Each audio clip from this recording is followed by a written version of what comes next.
Assalamualaikum warahmatullahi wabarakatuh. Alhamdulillah wassalatu wassalamu ala Rasulillah wala haula wala quwwata illa billah amma ba'du. Selamat pagi kaum muslimin para pendengar Radio Muslim di kota Jogja dan sekitarnya dan para pendengar di manapun berada. Alhamdulillah kita kembali berjumpa di Radio Muslim Jogja, memurnikan akidah, menebarkan sunnah. Sobat Muslim, kita berjumpa di hari Sabtu pagi di program acara Khazanah Islam. Kajian setiap pukul 9 waktu Indonesia Barat. Dan insya Allah akan kita simak dan dengarkan kembali kelanjutan kajian rutin bersama Ustadz Abu Salma Muhammad, Hafizallah Ta'ala, pada pembahasan mengajarkan anak tauhid dengan bertanya jawab. Insya Allah akan kita dengarkan pembahasan di pertanyaan ke-62, bila mana kaum mukminin dapat melihat Rob mereka, dengan jawaban jika mereka masuk surga. Atau pertanyaan kapan kaum mukminin dapat melihat Rob mereka. Nah, insya Allah akan kita simak dan dengarkan pemaparan dan penjelasan yang akan disampaikan oleh Ustadz Abu Salma Muhammad, Hafizallah Ta'ala. Dan kami mengajak kaum muslimin sekalian untuk menyampaikan interaktif atau pertanyaan terkait dengan pembahasan kajian parenting ini. Silakan bisa sampaikan pertanyaan melalui SMS atau chat WhatsApp ke nomor 0823 2727 5333. Sekali lagi ke nomor 0823 2727 5333. Baik, alhamdulillah kita kali ini telah terhubung secara langsung bersama Ustadz Abu Salma Muhammad. Kita sapa terlebih dahulu beliau. Assalamualaikum Ustadz. Ya, waalaikumsalam warahmatullahi wabarakatuh. Ya, Ya. apa kabar Ustadz pagi hari ini Ustadz? Alhamdulillah Mas Didin sehat walafiat. Mudah-mudahan antum, keluarga, teman-teman juga sehat ya Mas Didin. Alhamdulillah. Baik. Jazakallah khairan Ustadz atas ketersediaan waktunya untuk bergabung di kesempatan pagi hari ini. Baik. Afwan Ustadz, ini suara antum di tempat saya nggak terekam ya Ustadz? Oh gitu. Baik, sebentar ya. Ustadz ya. Nanti insya Allah bisa kita edit di sini Ustadz. Ini antum me-live-kan ke sosmed nggak ya Ustadz? Oh enggak. Ini cuman ya? cuman merekam aja Recording ini. Ya. Baik. Iya. Sebentar Mas. Tak pause dulu sebentar. Alhamdulillah Sobat Muslim. Alhamdulillah kita telah dibersamai oleh Ustadz Abu Salma Muhammad, Hafizallah Ta'ala. Mari kita persiapkan diri untuk menyimak dan mendengarkan faedah dan ilmu yang akan beliau sampaikan. Kami dari studio mengucapkan selamat mendengarkan kepada Ustadz. Kami persilahkan Ustadz. Nah, syukran Mas Didin ya. Jazakumullah khair. Bismillahirrahmanirrahim. Nahmaduhu wa nasta'inuhu wa nastaghfiruh wa natubu ilaih. Wa na'udzu billahi min syururi anfusina wa min sayyiati a'malina. May yahdihillahu fala mudilla lahu wa may yudlil fala hadiyalah. Asyhadu an la ilaha illallah wahdahu la syarikalah wa asyhadu anna Muhammadan abduhu wa rasuluh la nabiyya ba'dahu amma ba'du. Fa inna asdaqal kalami kalamullah wa khairal hadi hadi Muhammadin sallallahu alaihi wasallam wa syarrul umuri muhdatsatuha wa kullu muhdatsatin bid'ah wa kullu bid'atin dhalalah wa kullu dhalalatin finnar amma ba'du. Pendengar Radio Muslim Jogja dimanapun antum berada dan juga kawan-kawan dan sahabat-sahabat yang mengikuti kajian kita di platform yang lainnya. Ya, alhamdulillah kita bersyukur kepada Allah di pagi hari ini kita diperkenankan untuk dapat melanjutkan kembali ya kajian kita, yaitu masih membahas ya as'ilatu wa ajwibatu listigharil ya ma la yastaghni anhul kibar, karya dari Fadilatul Syekh ya Salim At-Tawil ya hafizahullahu taala. Dan kita sudah di pertemuan yang ke-29 ya kalau tidak salah. Dan kita lanjutkan ya, di pertemuan yang lalu kita sudah membahas tentang ya Darul Karamah atau surga dan juga jumlah pintu di surga. Dan di kesempatan ini kita akan masuk ke pertanyaan 62, 63 ya. Insyaallah taala. Baik. Pertanyaan yang ke-62 yaitu ini salah satu akidah Ahlus Sunnah, yakni bila mana kaum mukminin dapat melihat Rabb mereka, maka jawablah nak, jika mereka masuk ke dalam surga. Artinya Allah Subhanahu wa taala bisa dilihat ketika berada di dalam surga. Ya, sebagaimana firman Allah di dalam Al-Qur'an, yaitu datang dalam sejumlah ayat yang menerangkan tentang hal ini, di antaranya Al-Qiyamah, ya ayat ke-22 dan 23, Allah Subhanahu wa taala mengatakan wujuhu yauma idzin nadhirah ila rabbiha nadhirah. Ya, wajah-wajah mereka yaitu orang-orang yang beriman pada hari itu nadhiratun. Ya, nadhirah artinya wajahnya ceria, putih berseri-seri. Ya, ila rabbiha nadhirah, karena kepada Rabbnya mereka memandang, karena mereka bisa melihat Allah. Ketika mereka bisa melihat Allah, wajahnya ceria, ya. Dan kata para ulama, di antaranya Al-Hafidz Ibnu Katsir rahimahullah, beliau menerangkan ila rabbiha nadhira artinya adalah melihat dengan ya mata, ya. Yaitu melihat dengan apa namanya? Kedua mata. Artinya langsung melihat Allah Subhanahu wa taala. Karena ketika kita berbicara tentang masalah ru'yatullah, ya, kata ru'yah, ya, yaitu yang artinya melihat, itu artinya adalah an-nadhar, ya. Secara asal adalah an-nadharu bil aini, melihat dengan mata. Dan sebagian ulama mengatakan juga selain dengan mata, an-nadharu bil aini juga an-nadharu bil qalbi, melihat dengan hati. Jadi bisa melihat dengan mata, bisa melihat dengan hati, karena mata dan hati kita itu sejatinya memiliki mata. Ada mata hati, ada mata yang kita gunakan untuk melihat ini, ya. Mata kita seperti ini. Ya, nah, yang dimaksud di sini oleh para ulama, wujuhu yauma idzin nadhira ila rabbiha nadhira, maknanya adalah melihat Allah dengan matanya. Ya. Dengan apa namanya? Kedua mata kita, ya. Nah, dan ini semakin dikuatkan dengan apa? Dengan adanya apa namanya? Huruf, ya, huruf ila. Ila rabbiha nadhira, yaitu kepada Allah Subhanahu wa taala Rabb-nya dia memandang atau melihat, artinya melihat dengan mata. Ya, jadi orang-orang beriman di surga akan bisa melihat Allah Subhanahu wa taala. Juga di antaranya adalah di dalam surat Al-Mutaffifin, ya, ayat ke-35, ketika Allah menerangkan tentang orang-orang ahli surga yang sedang duduk bertelekan di atas dipan-dipan, kata Allah Subhanahu wa taala, alal araiki yanzurun. Ya, di atas dipan-dipan mereka bertelekan sambil melihat, sambil memandang. Di antara pendapat para ulama, ya, seperti Al-Hafidz Ibnu Katsir, ya, yang durun artinya mereka memandang Allah, melihat Allah Subhanahu wa taala. Ya. Nah, terus kemudian juga di dalam ayat yang lain, di situ Allah terangkan tentang tambahan kenikmatan yang Allah berikan bagi para penghuni surga dengan kata ziyada atau mazid. Dan tambahan itu kata para ulama maknanya adalah ru'yatullah, melihat Allah. Seperti dalam surat Yunus misalnya, ayat ke-26, Allah mengatakan alladzina ahsanul husna wa ziyadah. Yaitu bagi orang-orang yang berbuat baik, maka ada pahala, yaitu surga, wa ziyadah, dan tambahannya. Ya. Dan tambahannya di sini adalah apa? Melihat wajah Allah Subhanahu wa taala di dalam sejumlah kitab tafsir, ya. Bahkan juga di dalam hadis-hadis, ya, yang sahih di antara diriwayatkan Imam Muslim, ya. Yang dimaksud dengan ziyadah di sini artinya adalah melihat wajah Allah Subhanahu wa taala. Ya. Juga dalam surat Qaf misalnya, Allah mengatakan, ya, lahum ma yasha'una fiha waladaina mazid. Mereka di surga akan mendapatkan apa yang mereka inginkan dan waladaina mazid, dan di sisi kami ada tambahannya. Tambahan di sini maknanya adalah apa? Melihat wajah Allah Subhanahu wa taala, yaitu an-nadharu ila wajhillah. Ya. Juga surat Yunus, ya, misalnya juga dikatakan lilladzina ahsanul husna wa ziyadah. Bagi orang-orang yang berbuat baik yaitu ada tambahannya. Tambahannya di sini adalah apa? Adalah apa? Melihat wajah Allah Subhanahu wa taala. Dan juga di dalam ayat yang lain, ya, kita bisa melihat, ya, dalilnya dari sisi mafhum, ya. Mafhum itu berarti kita mengambil pemahaman, ya, dari ayat, ya.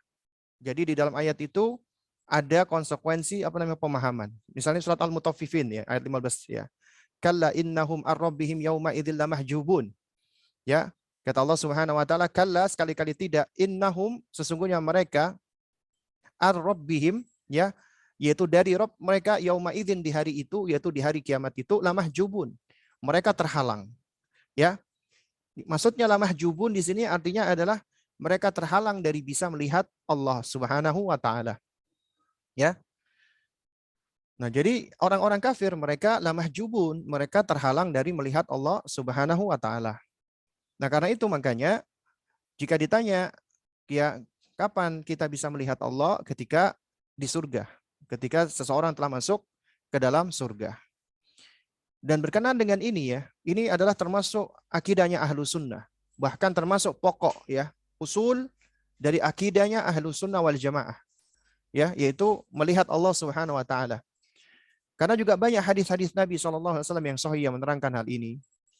Di antaranya dalam hadis ketika Nabi pernah berkumpul dengan sahabatnya ketika itu lagi di bulan purnama, maka Nabi menggunakan momen tersebut untuk mengajarkan sahabat-sahabatnya. Nabi mengatakan, "Innakum satarawuna rabbakum kama tarawuna hadal qamar."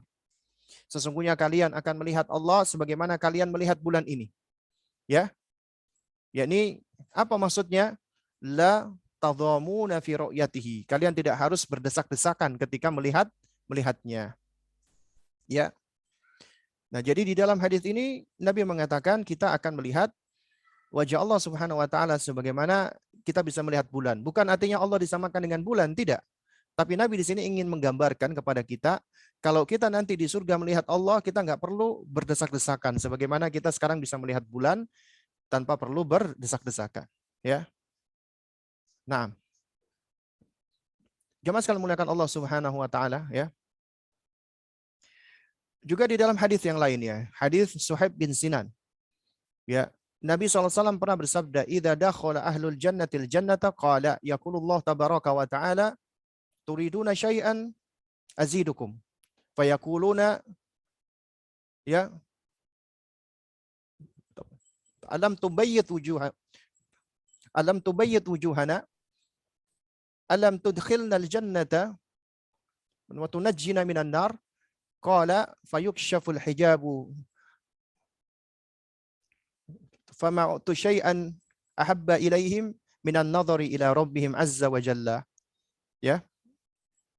Di dalam hadis ya Suhaib bin Sinan ini Nabi mengatakan idza dakhala ahlul jannati al-jannata, apabila ya penghuni surga telah masuk ke dalam surga, yaqulullahu tabaraka wa taala, Allah Subhanahu wa taala berfirman, turiduna syai'an azidukum, ya apakah kalian menginginkan sesuatu yang bisa aku tambahkan untuk kalian? Ya, maka mereka menjawab fayaquluna alam tubayyid wujuhana, bukankah engkau ya Allah telah menjadikan wajah kami putih, ceria, berseri-seri, dan alam tudkhilnal jannata, bukankah engkau telah memasukkan kami ke dalam surga, wa tunajjina minan nar, dan engkau telah menyelamatkan kami dari neraka. Artinya mereka itu sudah merasakan kenikmatan di dalam surga itu sudah luar biasa, sudah dibuat wajahnya ceria, putih, berseri, dimasukkan ke dalam surga, diselamatkan dari neraka. Ya, lalu kemudian ternyata Allah berikan tambahan qala ya fayukshaful hijabu, ya maka disingkapkanlah ya tabir penutup, ya. Ya. Kemudian apa? Fama u'tu syai'an ahabba ilaihi minan nadhar ila rabbihim azza wa jalla. Ya dikatakan bahwasanya dan tidaklah mereka diberikan sesuatu yang lebih mereka senangi, lebih mereka cintai, melebihi daripada melihat Allah Subhanahu wa taala. Mereka diizinkan untuk bisa melihat Allah Subhanahu wa taala. Maka itu sesuatu yang jauh lebih mereka senangi lagi. Padahal mereka mengatakan, ya Allah, bukankah engkau telah menjadikan wajah kami putih, berseri ceria, engkau telah masukkan kami ke surga, engkau telah selamatkan kami dari neraka. Ini sudah membuat manusia begitu senangnya, membuat ya ahlul jannah begitu gembiranya.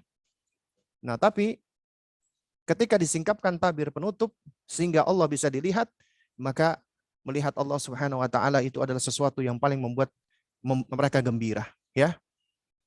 Nah, baik jamaah sekalian melihat Allah Subhanahu wa taala, ya.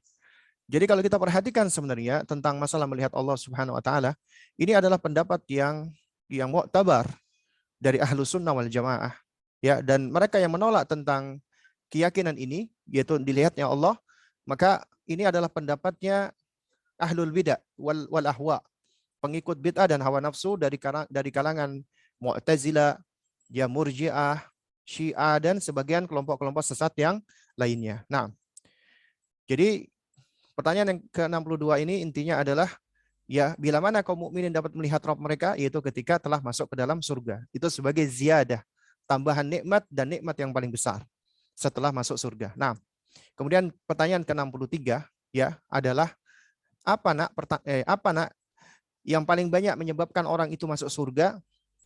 Maka jawabannya adalah bertakwa kepada Allah dan akhlak yang baik. Ya, yaitu apa? Takwa dan akhlak. Itulah yang dapat menyebabkan seseorang itu masuk surga. Ini sebagaimana hadis Nabi SAW yang diriwayatkan oleh sahabat yang mulia Abu Hurairah radhiyallahu taala anhu, di mana Rasulullah SAW bersabda, "Aktsaru ma yudkhilul jannata taqwallahi wa husnul khuluq." Ya, aktsaru ma yudkhilul jannata taqwallahi wa husnul khuluq. Ya, artinya ya, perkara yang paling banyak ya menyebabkan seseorang itu masuk ke dalam surga adalah takwa dan akhlak yang baik, perangai yang baik. Ya, ini hadis yang sahih diriwayatkan oleh Imam Abu Dawud, At-Tirmidzi ya, dan yang lainnya. Ya. Nah, jadi dari hadis ini ya kita bisa mengambil pelajaran. Ternyata yang paling banyak menyebabkan orang masuk surga itu dua hal ini, ketakwaan kepada Allah dan akhlak yang baik. Ya. Karena kata Nabi ya aktsaru itu artinya yang paling banyak. Ya, mayudkhilul jannata, yang memasukkan seseorang ke dalam surga. Nah, jadi ada dua kunci yang menyebabkan orang itu banyak masuk surga. Yang pertama takwa. Ya, dikatakan at-taqwa, takwa itu dari kata wiqayah. Wiqayah itu artinya adalah perisai, penghalang, pelindung, ya. Nah, jika dikatakan ya kita menjadikan sesuatu itu sebagai pelindung, maka kita ya menjadikan itu sebagai wiqayah, ya. Makanya takwa itu dikatakan oleh para ulama adalah apa? Adalah antaj'ala bainaka wa baina ghadabi rahman wiqayatan. Yaitu engkau menjadikan adanya pelindung, penghalang antara dirimu dengan azabnya atau kemarahan Allah Subhanahu wa taala, ya. Nah, oleh karena itu, ya, segala hal yang dapat menyebabkan kita terhalang, terlindungi, tercegah dan terjaga dari neraka, maka itu adalah takwa, ya. Nah, sehingga dikatakan oleh para ulama, takwa itu adalah melaksanakan apa yang Allah perintahkan, karena melaksanakan Allah yang Allah perintahkan bisa menjauhkan kita dari neraka, ya. Jadi bisa menjauhkan kita dari siksa neraka, ya. Dan juga melaksanakan perintah Allah dan juga menjauhi larangan Allah. Karena menjauhi larangan Allah juga menjadi sebab seseorang bisa terhindar dari neraka. Ya. Nah, karena itu makanya nasihatnya Allah, nasihatnya para nabi dan rasul, dan nasihatnya orang-orang beriman ya dari awal sampai akhir itu adalah ittaqullah. Bertakwalah kalian kepada Allah Subhanahu wa taala. Bahkan Nabi juga menasihatkan ittaqillaha haitsu ma kunta. Ya, bertakwalah engkau di mana engkau berada. Ya, artinya bertakwalah engkau dimanapun engkau berada. Artinya kita bertakwa di mana saja. Ya. Dan bagi orang-orang yang bertakwa, Allah sediakan surga dan banyak ya dalil-dalilnya dari Al-Quran. Misalnya Ali Imran. Ketika Allah Subhanahu wa taala mengatakan wasari'u ila magfirati min rabbikum wa jannatin arduhas samawati wal ardu uiddat lil muttaqin, yaitu dan bersegeralah kalian menuju kepada ampunan Allah dan juga kepada surga yang luasnya seluas langit dan bumi, uiddat lil muttaqin, yang Allah sediakan surga itu bagi orang-orang yang bertakwa. Jadi surga itu Allah sediakan bagi orang bertakwa. Allah ciptakan surga itu sebagai jazaan, sebagai balasan bagi orang-orang yang bertakwa, ya.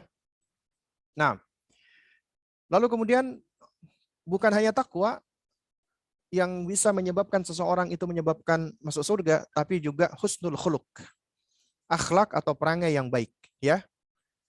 Husnul khuluq, ya. Nah, jamaah sekalian yang dimuliakan Allah Subhanahu wa taala, ya. Akhlak yang baik itu juga sangat berkaitan dengan masalah keimanan. Karena akhlak itu adalah cerminan dari iman, cerminan dari ketakwaan, ya. Nah, karena itu ya banyak sekali riwayat-riwayat atau hadis-hadis Nabi SAW yang menerangkan tentang keutamaan dari husnul khuluq, akhlak yang baik. Ya. Bahkan Nabi SAW sendiri pun sampai menjamin istana bagi orang-orang yang memperindah akhlaknya. Sebagaimana dalam hadisnya Nabi mengatakan, ana zaimu bi baitin fi a'lal jannati liman hassana khuluqahu. Ya, ana zaimun, aku penjamin, akan menjamin bi baitin, dengan istana fi a'lal jannah, di surga yang paling tinggi. Ya, yaitu di atas surga. Ya, liman hassana khuluqahu, bagi orang yang dia memperindah atau memperbagus akhlaknya. Ya. Nah, jemaah sekalian mulakan Allah Subhanahu wa taala, ya. Ketika kita berbicara tentang akhlak, ya, di antara definisi yang bagus adalah definisi yang disebutkan oleh Al-Imam Al-Hasan Al-Basri yang mengatakan bahwasanya ya esensi daripada akhlak yang baik itu adalah badlul ma'ruf, yaitu berbuat baik kepada orang lain, wakafful adha, dan mencegah dari keburukan, artinya tidak menyakiti orang lain, wa talaqatul wajh, dan wajah yang berseri-seri, wajah yang murah senyum, ya, wajah yang menunjukkan keceriaan, karena wajah yang ceria itu bisa mempengaruhi orang lain, ya, juga turut menceria, ya. Jadi esensi daripada akhlak yang baik itu adalah berbuat baik kepada orang lain, kaful ada, ya, mencegah dari berbuat keburukan, artinya tidak mengganggu orang lain, dan berwajah yang ceria, ya. Nah, karena itu makanya ya hendaknya kita jangan sampai meremehkan amal-amal yang baik, ya. Meskipun hanya berwajah ceria ataupun kita menunjukkan senyuman, itu jangan diremehkan karena bisa jadi itu menjadi sebab kita masuk surga. Nabi SAW sendiri pun juga mengatakan, la tahkiranna minal ma'rufi syai'an walau an talqa akhaka biwajhin talqin. Janganlah kalian meremehkan kebaikan sedikit pun, meskipun engkau itu ketika berjumpa dengan kawanmu hanya menunjukkan wajah yang ceria, ya, wajah yang berseri-seri, ya. Nah, jadi jemaah sekalian dimuliakan Allah Subhanahu wa taala, kita manusia itu senang secara fitrah dengan hal-hal yang baik, ya, dengan keceriaan, dengan keindahan. Dan keindahan itu tampak dari wajah yang ceria, wajah yang berseri-seri, ya. Dan juga ini mengajarkan kita tentang konsepsi empati, berempati kepada saudara kita. Dan ini termasuk bagian dari akhlak yang mulia. Ya, karena kata para ulama kita, akhlak yang mulia itu berporos pada 4 hal. Ya, berporos pada empat hal. Yang pertama adalah apa? Di dalam diam yang baik, ya. Di dalam diam yang baik. Sebagaimana hadis Nabi SAW, ya, man kana yu'minu billahi wal yaumil akhir falyakul khairan aw liyasmut. Ya, siapa yang beriman kepada Allah dan hari akhir, hendaknya dia berkata baik atau dia diam. Nah, jadi ternyata ya di antara bentuk akhlak yang baik adalah kita diam apabila kita tidak bisa berkata baik. Kita diperintahkan untuk berkata-kata baik, kalau nggak bisa maka kita diam. Ya. Ini yang pertama. Yang kedua, ya, di antara hadis poros tentang akhlak, ya, yaitu adalah berbicara tentang dhabtun nafsi, ya, yaitu menjaga diri, meregulasi diri agar kita tidak termakan dengan emosi dan amarah. Yaitu hadis Nabi SAW, yaitu la taghdab, janganlah kalian marah. Janganlah engkau marah, ya. Nah, ini adalah di antara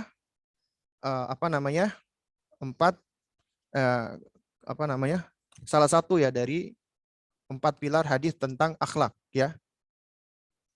Nah, toib.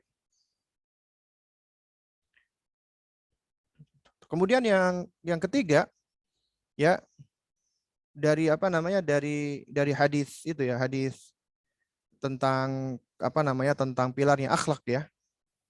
Yaitu apa? yaitu adalah bersikap empati, ya, bersikap empati kepada saudara kita.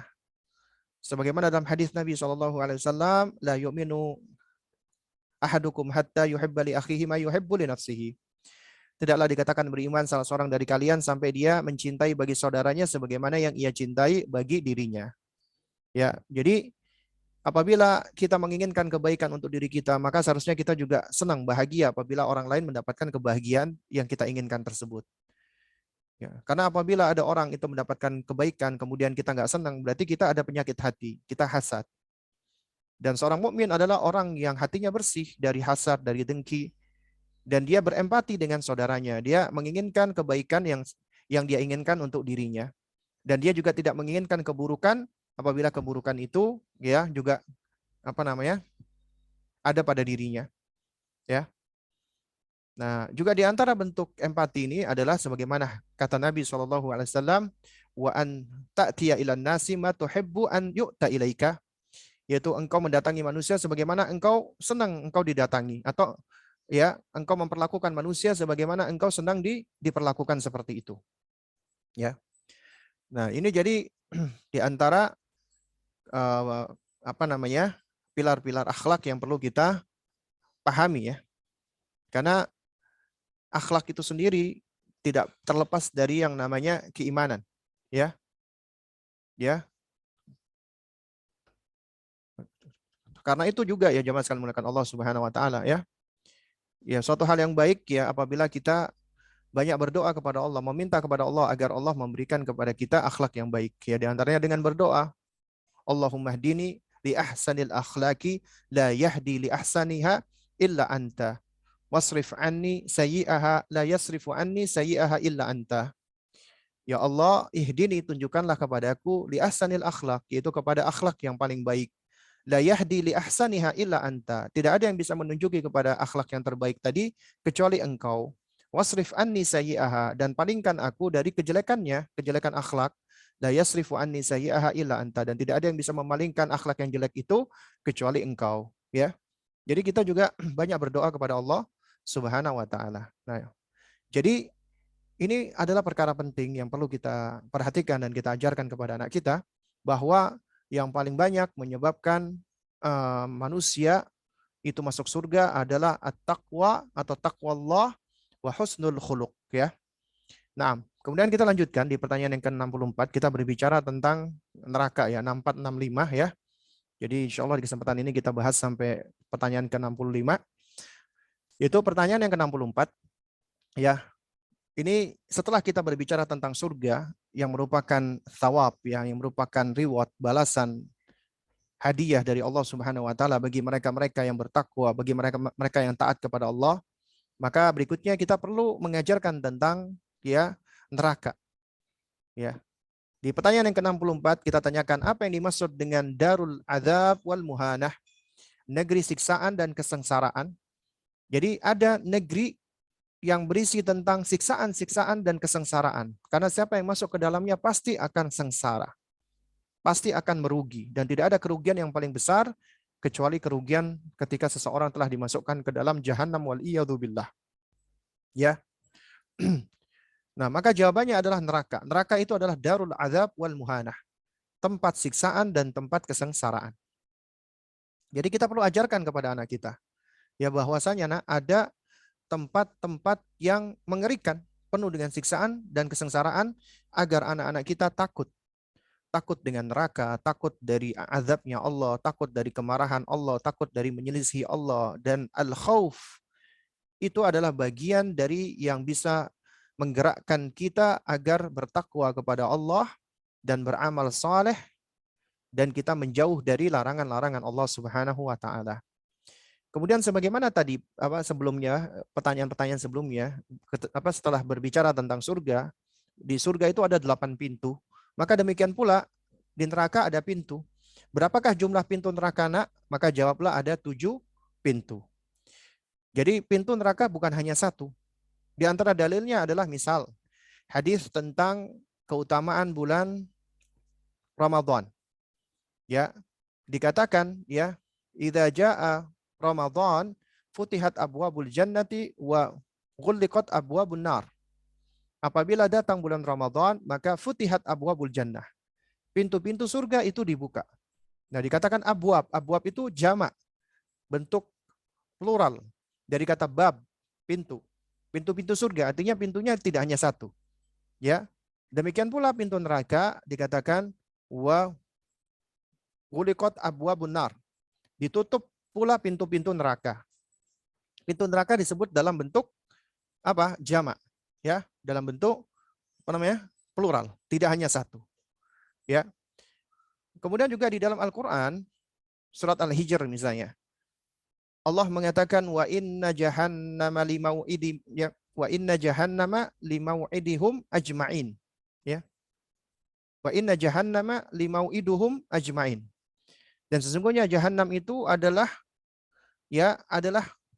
suatu tempat yang telah dijanjikan atau diancamkan ya kepada mereka semuanya, yaitu mereka orang-orang kafir, ya, para pengekornya syaitan. Ya, wa inna jahannama limau'iduhum ajmain. Laha sab'atu abwabin. Nah, ini dalil yang paling tegas ini. Laha sab'atu abwabin likulli babin minhum ya juz'um maksum. Tiap-tiap pintu di surga di neraka, mohon maaf ya, tiap-tiap pintu neraka itu ya apa namanya? Ya, maksud laha sab'atu abwabin, ya. Jahanam itu memiliki 7 pintu, likulli babin minhum juz'um maksum, dan tiap-tiap pintu itu sudah ditentukan bagi golongan-golongan yang telah kategorikan ya dari orang-orang kafir. Artinya nanti ada orang yang melakukan kemaksiatan ini di pintu ini, orang yang melakukan keburukan ini di pintu itu. Nah, jadi intinya ada 7.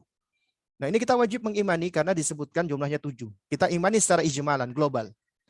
Ini juga sebagaimana dalam hadis Nabi, hadis riwayat Imam Ahmad, meskipun sanadnya dhaif ya, yaitu dikatakan li jahannam sab'atu abwabin. Jahannam itu memiliki 7 pintu. Babu minha liman salla sayfahu ala ummati. Satu pintu di antaranya adalah khusus bagi orang yang mengangkat pedang terhadap umatku, artinya membunuh umatku, yaitu orang-orang Khawarij. Ya. Ini hadis ini sebenarnya memiliki makna yang sejalan dengan firman Allah surat Al-Hijr. Jahannam punya 7 pintu, tapi memang dalam sanadnya ini hadisnya dhaif ya. Yaitu dikatakan ada babu min haliman salla sayfahu ala ummati. Ya. Nah. Lalu kemudian jika ditanya apa perincian dari nama-nama pintu neraka ini, ya, itu sebagian ulama membuat perincian. Disebut Jahannam, kemudian ada pintu Ladha, kemudian Sakor, kemudian Hutoma, kemudian Jahim, kemudian Sa'ir, kemudian Hawiyah. Ya. Nah, ini istilah-istilah yang ada semuanya di dalam Al-Qur'an. Ya, nama-nama ini ada di dalam Al-Qur'an. Tapi nama-nama ini sejatinya tidak menunjukkan nama-nama pintu neraka. Karenanya tidak ada dalil yang sharih, yang qawi, yang kuat, yang menunjukkan nama-nama pintu neraka tersebut. Sementara ini perkara gaib. Sehingga apabila ini perkara-perkara gaib, maka kita tidak boleh menetapkan kecuali apabila ada dalilnya. Sehingga kewajiban kita hanya mengimani saja. Kita imani pintu neraka itu ada 7. Adapun perinciannya Allahu a'lam, Allah yang lebih tahu. Ya, karena Allah dan Rasulnya tidak menerangkan nama-nama pintu tersebut. Nah, tapi memang ada sebagian ulama mereka berijtihad. Sementara yang lebih kuat dalam masalah akidah tidak boleh ada ijtihad. Yang ada adalah ittiba, hanya mengikuti dalil. Tidak berijtihad di dalam perkara-perkara yang bersifat gaib ya. Seperti menyebutkan nama ini pintu Jahannam, pintu Ladha, Sakar, Hutoma, Jahim, Sa'ir, dan Hawiyah ya. Nah, jadi ini adalah aqwalul ulama, pendapat para ulama. Pendapat ulama itu sejatinya bukanlah dalil. Ya, aqwalul ulama laisu bid-dalil. Pendapat ulama itu sejatinya bukanlah dalil itu sendiri. Ya. Tapi pendapat ulama itu adalah sebagai penopang dan pendukung dalil. Tapi tidak menjadi dalil itu sendiri. Karena itu boleh kita mempergunakan pendapat ulama apabila sesuai dan selaras dengan dalil utama yaitu Al-Quran dan Sunnah sebagai penyokong dan penguatnya. Adapun jika menyelisihi atau jika tidak ada dalilnya, ya maka ucapan mereka adalah yu'khad wa yutrak, ya boleh diterima, boleh diambil, ya boleh ditolak dan boleh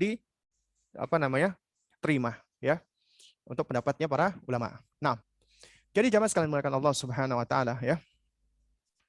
Eh, ketika kita berbicara tentang perkara-perkara gaib, surga, neraka dan yang semisalnya, maka kita tidak boleh berbicara dengan mempergunakan rasio ataupun akal kita. Yang boleh adalah kita harus mempergunakan, ya, dalil. Karena iman itu ittiba, mengikuti. Apa yang kita ikuti adalah yaitu dalil-dalil yang sharih, yang sahih. Dalil yang kuat, dalil yang otentik, yang valid. Karena ini perkara gaib nggak boleh kita menetapkan dengan asumsi, spekulasi, dugaan, apalagi dengan mimpi, dengan khayalan, fantasi, imajinasi, itu tidak diperbolehkan. Nah, jadi dalam masalah perkara-perkara ghaibiyah, kewajiban kita adalah kita sami'na wa ta'na. Kita dengar dan kita taati, atau kita dengar dan kita imani. Sebagaimana datangnya, tanpa kita utak-utak, tanpa kita takwil, atau kita ubah-ubah maknanya, atau kita tahrif, atau tanpa kita tolak maknanya, atau tanpa kita sama-samakan dengan makhluk, ya, atau yang seperti itu. Jadi kita cukup terima sebagaimana datangnya, ya. Karena ini perkara-perkara ghaibiyah, perkara ghaib, maka akal kita tidak berperan di dalamnya. Yang berperan adalah hanya mengikuti dalil, ittiba'ud dalail wal hujjaj wal barahin, mengikuti dalil-dalil, hujah dan keterangan-keterangan yang jelas dan yang nyata. Nah, jadi jemaah sekalian muliakan Allah, ya.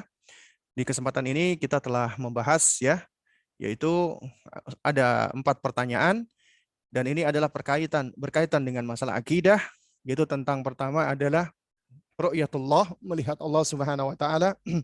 Dan ini adalah akidahnya Ahlus Sunnah wal Jamaah yang menetapkan nanti di akhirat, khususnya bagi penghuni surga, mereka akan mendapatkan ziyadah, tambahan kenikmatan, yaitu mereka bisa melihat wajah Allah Subhanahu wa taala.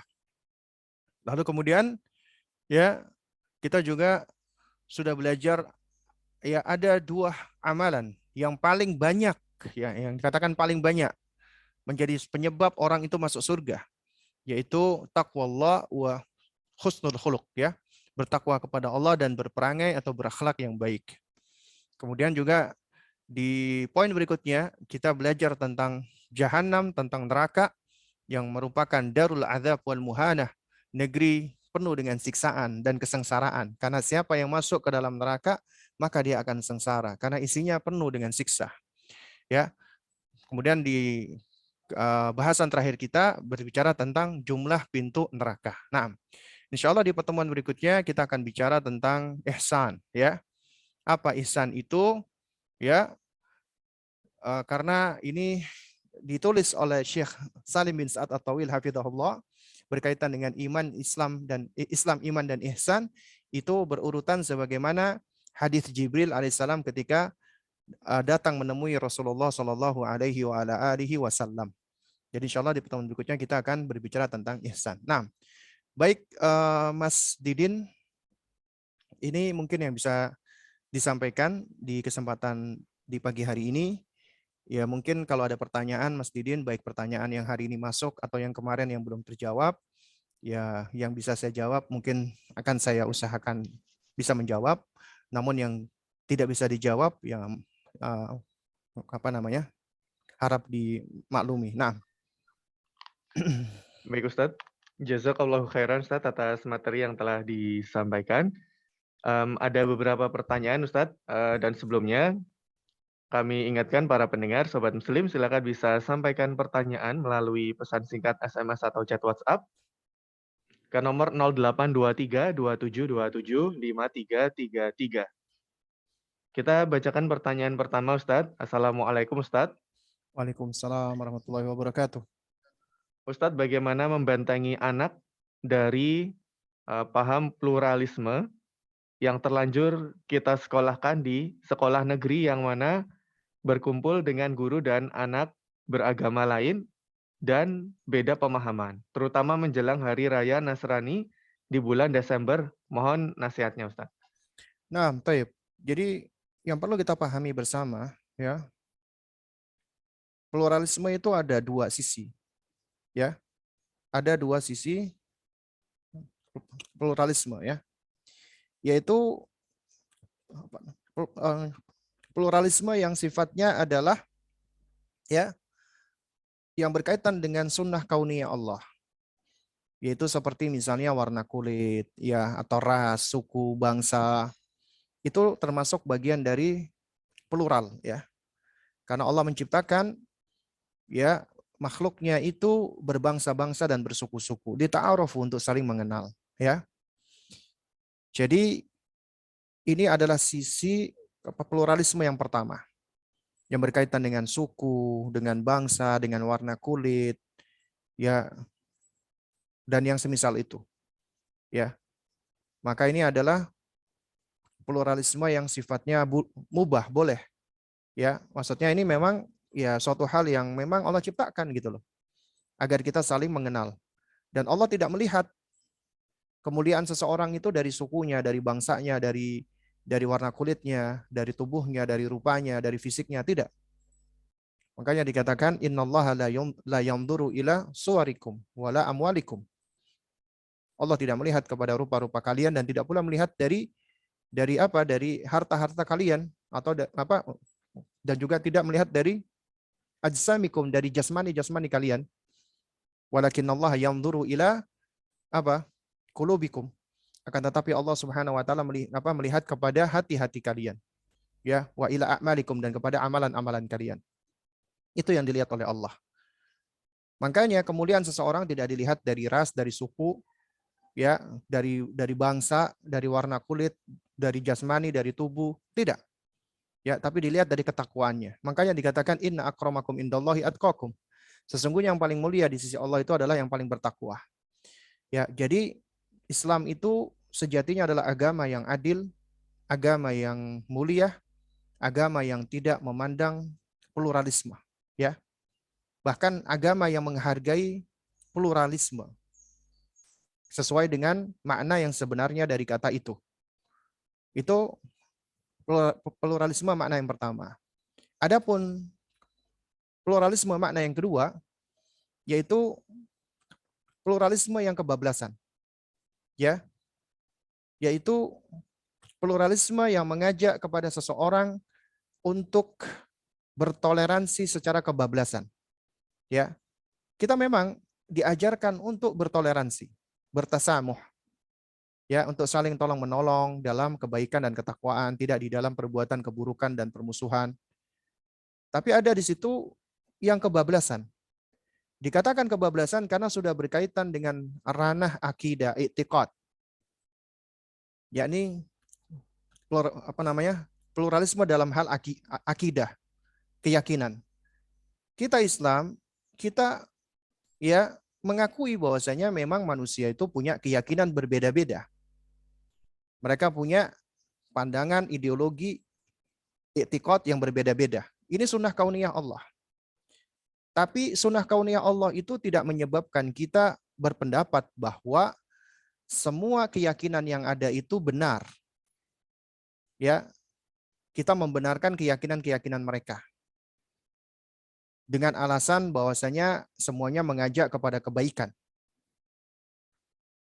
Dengan alasan bahwasanya semua agama itu mengajak kepada, ya, hal-hal yang baik menurut pandangan dan logika mereka. Maka kita katakan, kita tidak memungkiri tentang orang-orang yang beragama lain. Ya, tapi itu tidak menjadikan, ya, kita berpandangan bahwa agama yang dianut oleh orang lain itu adalah agama yang baik, agama yang benar.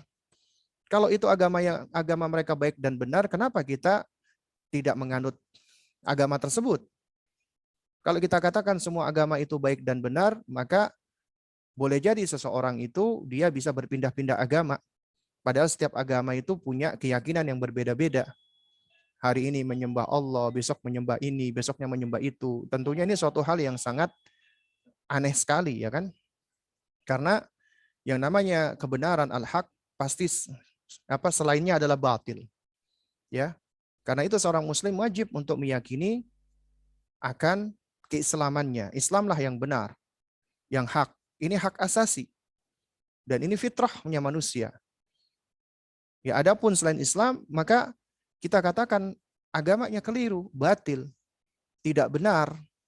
Dan ketika kita mengatakan agama yang lain itu adalah agama yang batil, itu adalah bagian dari konsekuensi kita memiliki kita berpegang dengan keyakinan ataupun akidah. Nah, tapi ini tidak mengharuskan dan menjadikan kita berbuat zalim dong. Tidak menjadikan kita harus menyakiti mereka, memaksa mereka, karena Islam agama yang tidak melakukan pendekatan dengan cara memaksa. Hidayah tidak dipaksa. Dakwah tidak dengan cara memaksa. Tidak, agama kita tidak dengan cara memaksa. Ya, tapi mengajak. Ud'u ila sabili rabbika bil hikmah wal mau'izatil hasanah wajadilhum billati hi ahsan. Ajaklah mereka ya ke jalan Allah Subhanahu wa taala dengan cara yang baik, ya. Dengan nasihat yang baik, ya. Dan debatlah mereka juga dengan cara yang baik. Itu ajaran agama kita. Nah, oleh karena itu, ya, kita harus paham nih bahwasanya ada perkara-perkara yang kita tidak memberikan tasamuh, toleransi untuk diri kita, ya. Tapi ini tidak mengharuskan kita berbuat zalim atau berbuat aniaya kepada mereka, enggak. Misalnya, ya, mereka merayakan perayaan-perayaan keagamaan. Ya sudah, itu urusan mereka. Ya, kita tidak memaksa mereka. Kita tidak menghalangi mereka misalnya. Kita tidak tidak menuntut mereka untuk ini dan itu. Silakan. Itu keyakinan mereka kok. Nah, tapi yang aneh kenapa kita harus dituntut untuk mengucapkan selamat kepada mereka? Dengan alasan apa? Dengan alasan ini sebagai bentuk toleransi. Padahal lakum dinukum waliyadin, untukmu agamamu dan untukku agamaku. Ya. Jadi di dalam kita hidup bernegara dan berbangsa, apalagi di Indonesia, ya silakan bagi orang-orang yang meyakini agamanya, dia menjalankan apa yang dia yakini. Ya. Dan juga kami pun sebagai muslim juga menjalankan apa yang kami yakini. Dan untuk kami agama kami dan untuk mereka agama mereka. Sehingga kami nggak menuntut mereka untuk membantu dalam urusan agama kami, sebagaimana pula kami juga tidak mau untuk membantu dan menolong dan mengucapkan selamat di dalam hal-hal yang bersifat dengan keagamaan mereka. Tapi dalam hal muamalah duniawi, maka kita tetap menunaikan hak, misalnya mereka sebagai tetangga. Kita tetap ya menghormati mereka sebagai tetangga, punya hak-haknya mereka yang harus kita tunaikan. Ya. Islam itu agama yang adil, agama yang rahmatan lil alamin, ya. Nah, karena itu ya kunci sebenarnya bagi kita untuk bisa mendidik anak kita agar mereka tidak terkena dengan paham pluralisme yang keliru, yang kebablasan, adalah dengan cara kita mendidik mereka, terutama di dalam rumah.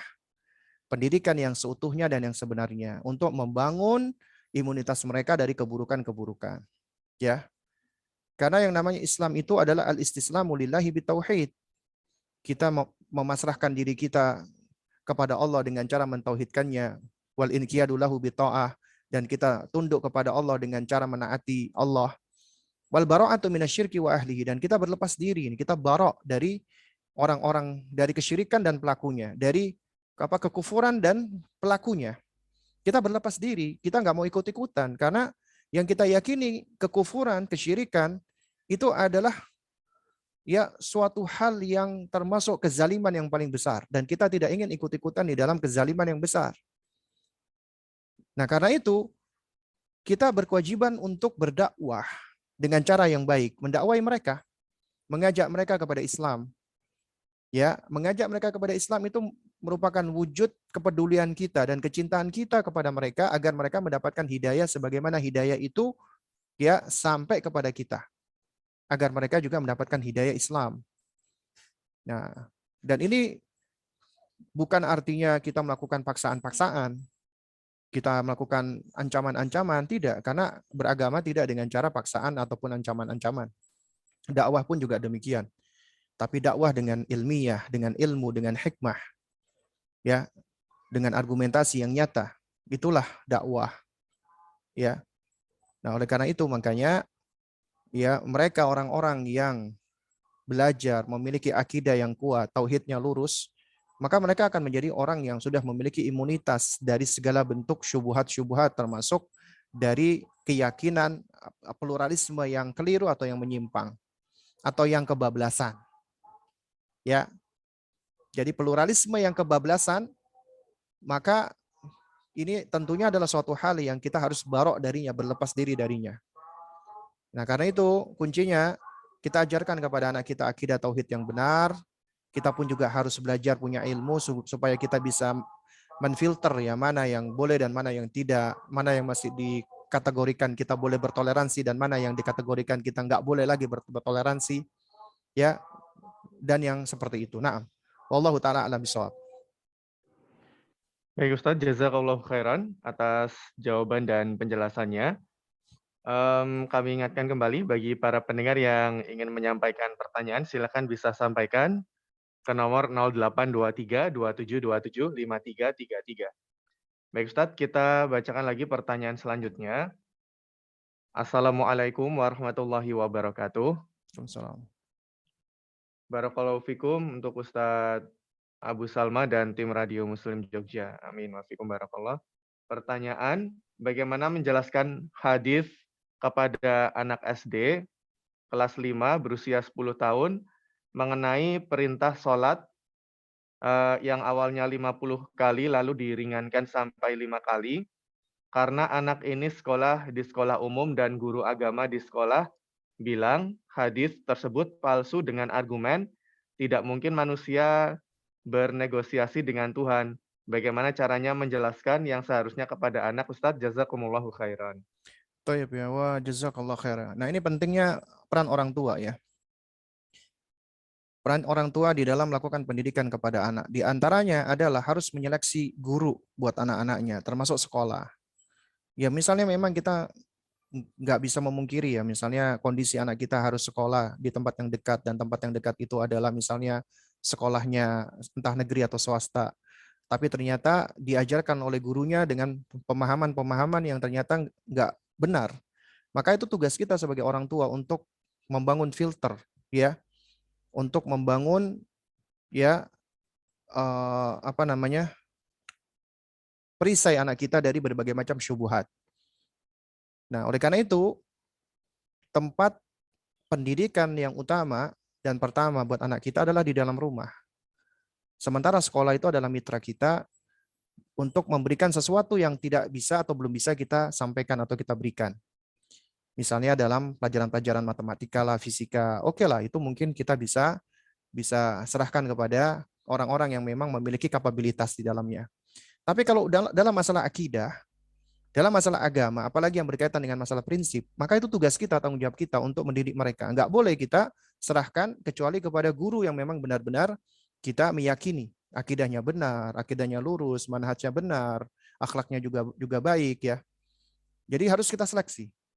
Nah, lalu kalau mereka misalnya di sekolah ternyata gurunya seperti itu, apa yang kita lakukan? Yang pertama, ya kita luruskan. Ya, kita luruskan. Dan kita nggak mungkin bisa meluruskan apabila kita nggak belajar. Apabila kita nggak menuntut ilmu. Ya.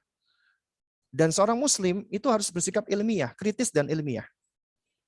Kritis ilmiah itu ya dalam ranah pemahaman manusia adalah sesuai dengan aturan-aturan yang telah Allah berikan, baik itu secara kauniyah dan syar'iyah. Kauniyah artinya sesuai dengan hukum sebab akibat, yaitu sunnah kauniyah Allah. Ya, dan sunnah kauniyah Allah ini tidak akan keluar dari sunnah syar'iyah, yaitu aturan-aturan yang telah Allah tentukan di dalam Al-Quran dan juga disampaikan oleh Rasulullah. Dan ketika kita berbicara tentang perkara gaib, kita bicara tentang perkara-perkara ghaibiyah ya. Seperti misalnya tentang hadis Isra Mi'raj. Maka kewajiban kita adalah menerima apabila ya riwayatnya itu otentik atau valid. Itu adalah sikap kita kritis ilmiah. Jadi yang pertama, ya, kita kita boleh mengapresiasi ketika ada guru ya yang dia eh, misalnya dia melihat ketika ada riwayat itu, kita harus melihat ini otentik nggak, valid nggak gitu loh. Nah, tapi untuk menilai keotentikan dan kevalidan itu perlu ilmu. Dan banyak dari kita yang belum mampu, sehingga kita boleh untuk menelaahnya dari para ahlinya, yaitu para ulama ahli hadis. Ya. Nah, sekarang kita lihat siapa di antara para ulama ahli hadis itu yang menolak tentang riwayat Nabi ketika Mi'raj, kemudian Nabi mendapatkan perintah salat sebanyak 50 kali, yang mana ini adalah riwayat yang sahih, yang disahihkan oleh para ulama. Nah, lantas kemudian guru ini mendhaifkan, apa alasannya dia? Ya. Dan sejauh mana kafa'ah ilmiahnya? Apakah dia sudah menelaah tentang hadis tersebut? Ataukah dia hanya mempergunakan logikanya dia? Padahal dalam masalah akidah kita nggak boleh mempergunakan sekedar logika. Akal kita nggak mampu menjangkau segala hal, apalagi perkara-perkara gaib. Kewajiban kita adalah kita mendengarkan dan kita mengimani apa yang datang sahih dari Rasulullah. Ya. Nah, jadi kita lihat argumentasi dia. Apa argumentasinya? Yang pertama dari sisi sanad. Ya. Karena ini yang paling utama dulu dari sisi sanad nih. Ya. Dan ilmu tentang ilmu hadis itu adalah ilmu yang sangat kompleks. Dan ini yang menunjukkan tentang keistimewaan agama kita Islam dibandingkan agama-agama lain. Dan kita jelaskan kepada anak kita tentang keutamaan ilmu hadis. Nah, ilmu hadis itu adalah ilmu yang mulia. Karena dengan ilmu hadis ini Islam itu bisa terjaga keotentikannya. Tidak seperti agama-agama lain. Karena dengan ilmu hadis ya kita bisa tahu apakah ya hadis atau sunnah yang sampai kepada kita itu benar-benar dari Rasulullah, ya, benar-benar valid, otentik dari Nabi, ataukah tidak? Itu bisa kita ketahui. Dari apa? Ilmu hadis, ilmu rijalul hadis, ilmu sanad, dan seterusnya. Nah, itu perlu kita ajarkan kepada anak kita. Ya. Dan mungkin bisa kita simpelkan misalnya begini, ya. Misalnya kita bikin game, permainan. Ya, misalnya game permainan satu keluarga misalnya. Nah, misalnya bapak mengucapkan kalimat, dia membisiki kepada istrinya, ya, dengan suatu kata yang cukup panjang. Cuman sekali, kemudian ibunya tadi disuruh menyampaikan lagi ke anaknya yang nomor 1. Kemudian anaknya nomor 1 lagi, dia menyampaikan kepada anaknya nomor 2. Kemudian kita lihat kalimat akhirnya itu apa? Kalimat akhir yang disampaikan. Nah, kalau misalnya yang disampaikan itu berbeda, nah berarti ini memang ada di antara keempat orang tadi yang telah diperdengarkan tadi ya. Nah, itu mungkin ada yang lupa atau ada yang salah atau ada yang keliru. Nah, di dalam ilmu hadis, orang-orang yang tidak memiliki dhabt, ya, hafalan yang kuat, itu nggak diterima riwayatnya. Ya, riwayatnya tidak diterima. Apalagi kalau dia seorang pendusta, seorang pembohong, ya, maka lebih tidak diterima lagi hadisnya. Orang yang jujur, orang yang soduk, ya, jujur ini orang, soleh, tapi hafalannya nggak kuat, maka hadisnya tidak diterima kecuali hanya sebagai tawabi, sebagai penguat apabila ada hadis-hadis lainnya, ya, yang sama, yang semakna, baru bisa dijadikan sebagai syawahid dan tawabi. Artinya di dalam ilmu hadis itu ilmunya kompleks. Dan siapa yang mempelajari ilmu hadis, dia akan tahu betapa luar biasanya agama kita ini. Agama kita ini terjaga. Allah jaga agama kita ini melalui ya para ulama-ulama ahli hadis. Dari ilmu sanad, ilmu isnad. Lalu kemudian ya dari sisi diroyah. Tadi kan dari sisi riwayah. Diroyah, yaitu mempelajari matan. Nah, mempelajari matan ini tidak semua orang memiliki kapabilitas.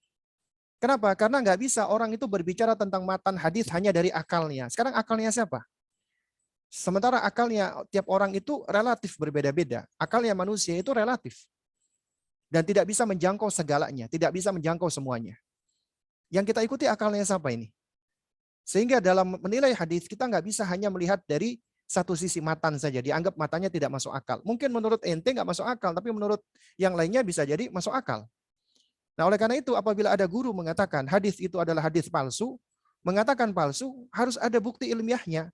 Kita ajarkan kepada anak kita tentang standar ilmiah, ya, agar dia bisa bersikap kritis ilmiah.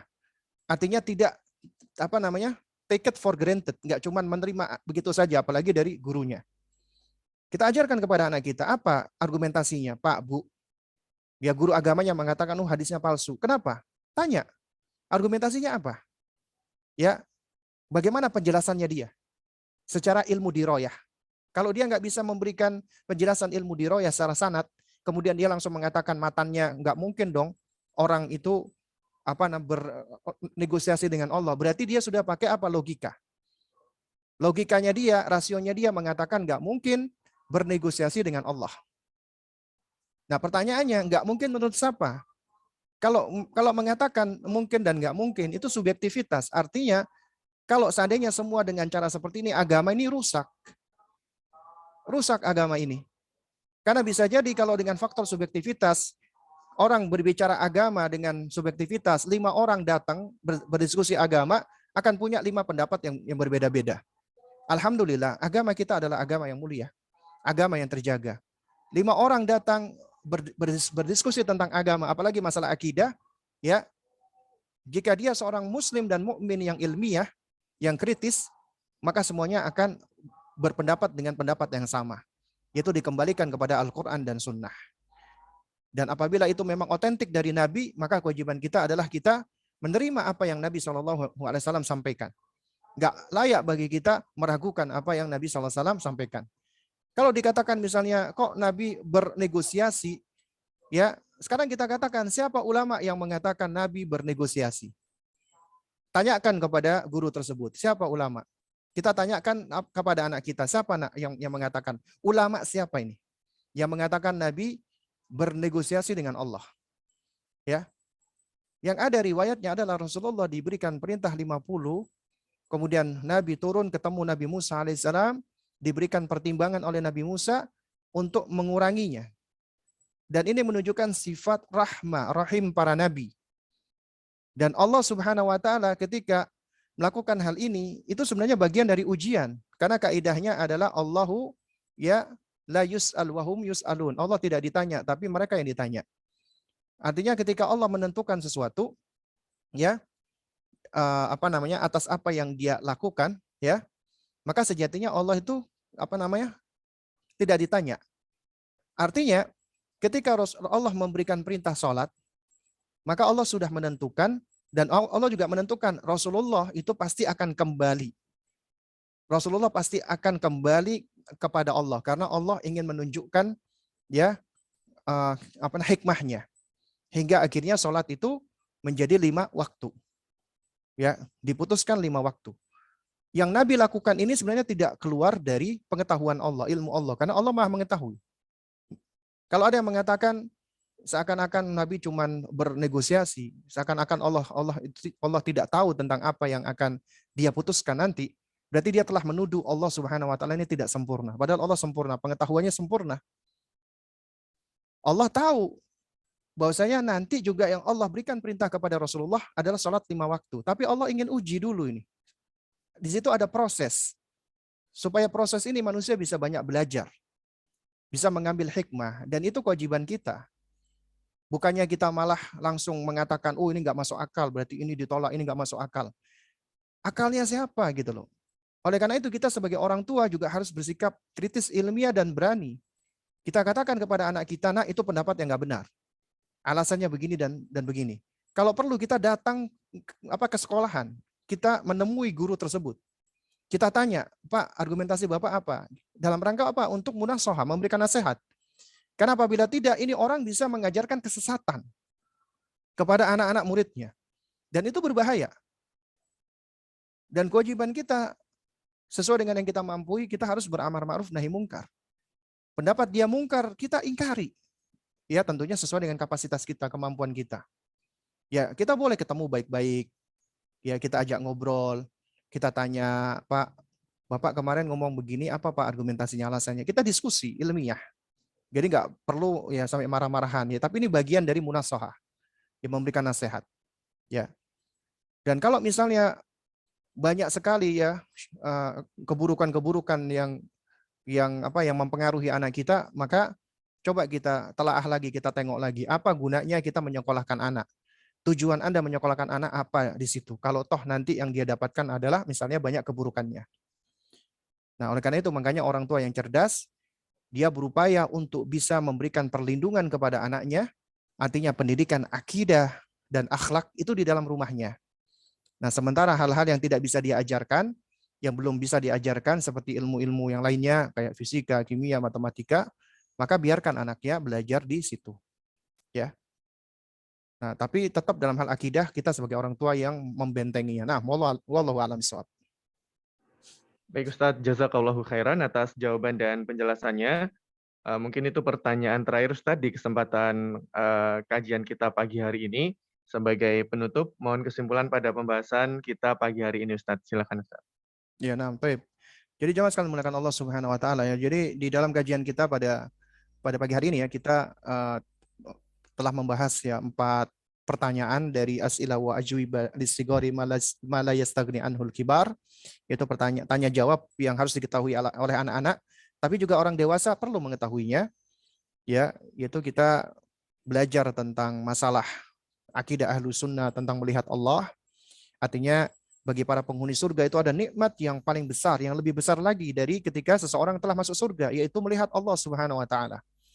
Itu adalah nikmat yang paling besar, melihat Allah. Apalagi para pecinta Allah pasti rindu, ingin ketemu dengan Allah, ingin melihat Allah. Karena kerinduan itulah yang akan menghasung mereka untuk lebih banyak beramal saleh agar mereka bisa berjumpa dan bersua dengan Allah Subhanahu wa taala. Makanya dikatakan di dalam Al-Qur'an beberapa kali dikatakan ya, apa namanya? Yaitu yarju liqa'a rabbi, yaitu roja berharap untuk bersua berjumpa dengan Rabb-nya. Kemudian juga diterangkan apa yang paling banyak menyebabkan orang masuk surga. Ini bukan pembatasan, bukan cuma 2 hal. Takwa dan akhlak baik. Bukan cuma 2 ini saja. Tapi ini yang paling banyak menyebabkan orang itu masuk surga. Baru kemudian kita belajar tentang masalah neraka ya, dan juga pintu-pintu neraka yang disebut dengan darul adzab wal muhanah, ya. Dan ini juga penting kita ajarkan kepada anak kita agar juga mereka tumbuh rasa takutnya kepada Allah. Tapi rasa takut yang kita tumbuhkan ini adalah setelah kita menumbuhkan mahabbatullah, cinta kepada Allah Subhanahu wa taala. Mungkin ini bisa saya sampaikan, kurang lebihnya saya mohon maaf. Jika ada hal-hal yang kurang berkenan, insya Allah kita lanjutkan di pertemuan kita berikutnya. Nah, barakallahu fikum jami'an. Ya, jazakallahu khairan Ustadz atas materi dan jawaban-jawaban yang telah disampaikan. Semoga menjadi ilmu yang bermanfaat untuk kita semua. Semoga Allah berikan taufik pada kita untuk mengamalkan ilmu yang telah kita peroleh. Alhamdulillah Sobat Muslim, kita ikuti kembali pagi menjelang siang hari ini. Kajian rutin Sabtu pagi di Radio Muslim Jogja 1467 AM. Melanjutkan kajian bersama Ustadz Abu Salma Muhammad, Hafizallahu Ta'ala, mendidik anak tauhid dengan metode tanya jawab. Tadi kita simak dan dengarkan pertanyaan 62 sampai 65. Insya Allah kajian ini rutin setiap hari Sabtu pagi mulai jam 9 waktu Indonesia Barat di Radio Muslim Jogja 1467 AM. Rekaman kajian pertemuan hari ini insya Allah bisa Sobat Muslim download di www.radiomuslim.com. Begitu juga dengan pertemuan-pertemuan yang sebelumnya. Juga link PDF dari e-book atau buku panduan kajian Sabtu pagi ini bisa Sobat Muslim download secara gratis di www.radiomuslim.com. Jazakumullahu khairan atas perhatian dan kebersamaannya. Insya Allah kita jumpa lagi di kesempatan lainnya. Kita akhiri dengan membaca doa kafaratul majelis. Subhanakallahumma wa bihamdika asyhadu alla ilaha illa anta astaghfiruka wa atubu ilaik. Wassalamualaikum warahmatullahi wabarakatuh. Ya,